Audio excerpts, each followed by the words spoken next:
Insulin hormone જે છે ને, જ્યારે જ્યારે આપણે કંઈ પણ ખાઈએ, ખાંડ છે, મેંદો છે, ઘઉં છે, જંક ફૂડ છે, ત્યારે ઇન્સ્યુલિન નામનો હોર્મોન આપણા બોડીમાં વધે. અને જેટલો જેટલો ઇન્સ્યુલિન હોર્મોન વધે આપણા શરીરમાં, એટલી એટલી ચરબી જમા થવાની સ્વિચ ચાલુ થઈ જાય બોડીમાં. એવું સમજો તમે. ચરબી જમા થાય, બળે નહીં. રાઈટ?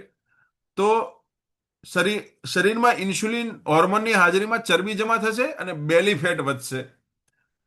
તો જેને જેને પેટ ઘટાડવું છે, ચરબી ઘટાડવું છે, અને ઇન્સ્યુલિનને કારણ વગરનું ઉત્પન્ન નહીં કરવાનું પહેલા તો. તો ઇન્સ્યુલિન ક્યારે નહીં ઉત્પન્ન થાય? જ્યારે તમે પેટમાં કંઈ નાખશો નહીં ત્યારે. જો તમે પેટમાં નાખ્યું તો ઇન્સ્યુલિન બની જશે તરત. તો કારણ વગરનું ખાવાનું નહીં, પહેલો નિયમ. બીજો નિયમ, તમે જેટલું હાઈ જીઆઈ ફૂડ ખાશો એટલું ઇન્સ્યુલિન ઝાઝો બનશે. હાઈ જીઆઈ ફૂડ શું છે? તો number one high GI food છે ખાંડ.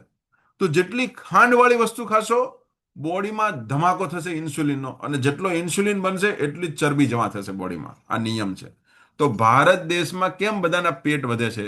એનું મોટું કારણ છે, ભારત દેશ સવારમાં ઉઠીને ખાંડવાળી ચા પીવે છે અને ઘઉંવાળી વસ્તુ ખાય છે.